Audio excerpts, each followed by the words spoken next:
സർക്കാർ ജോലി വാഗ്ദാനം ചെയ്ത് പണം തട്ടിയെന്ന സംഭവത്തിൽ പൊതുഭരണ വകുപ്പ് അഡീഷണൽ സെക്രട്ടറി കെ ശ്രീലാലിനെ പിരിച്ചുവിട്ടു. ഇയാൾ ഇടുക്കി മെഡിക്കൽ കോളേജിൽ സീനിയർ അഡ്മിനിസ്ട്രേറ്റീവ് ഓഫീസർ ആയിരുന്ന സമയത്തായിരുന്നു തട്ടിപ്പ് നടന്നത്. പരാതിയുടെ അടിസ്ഥാനത്തിൽ ശ്രീലാൽ സസ്പെൻഷനിലായിരുന്നു.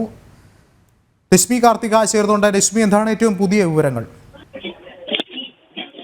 വിഷ്ണു, പൊതുഭരണ വകുപ്പ് additional secretary K Sreelal Idukki medical കോളേജിൽ സീനിയർ അഡ്മിനിസ്ട്രേറ്റീവ് ഓഫീസറായിരുന്ന 2019-2020 സർക്കാർ ജോലി വാഗ്ദാനം ചെയ്ത് പണം തട്ടിയെടുത്തെന്നായിരുന്നു ഈ കേസ്. അറ്റൻഡർ, ക്ലർക്ക് തുടങ്ങിയ തസ്തികകളിൽ ജോലി വാഗ്ദാനം ചെയ്തുകൊണ്ടായിരുന്നു തട്ടിപ്പ് നടത്തിയത്. അഭിജിത്ത് പി ചന്ദ്രൻ ഉൾപ്പെടെ 8 പേരിൽ നിന്നായി 25 ലക്ഷം രൂപ വാങ്ങിയെന്നായിരുന്നു ആരോപണം. പരാതിയുടെ അടിസ്ഥാനത്തിൽ ശ്രീലാലിനെ സസ്പെൻഡ് ചെയ്തിരുന്നു. ഇയാൾക്കെതിരെ വിജിലൻസ് അന്വേഷണവും പോലീസിന്റെ അന്വേഷണവും നിലവിൽ നടക്കുന്നുണ്ട്. ആഭ്യന്തര അന്വേഷണത്തിൽ വീഴ്ച കണ്ടെത്തിനെ തുടർന്ന് കാരണം കാണിക്കൽ നോട്ടീസ് ശ്രീലാലിന് നൽകിയിരുന്നു. ഇതിന്റെ മറുപടി തൃപ്തികരമല്ലെന്ന് വിലയിരുത്തിയതോടുകൂടിയാണ് ശ്രീലാലിനെ ഇപ്പോൾ സർവീസിൽ നിന്നും പിരിച്ചുവിട്ടിരിക്കുന്നത്. വിഷ്ണു. ശരി, രശ്മി കാർത്തികയാണ് വിവരങ്ങൾ നൽകിയത്.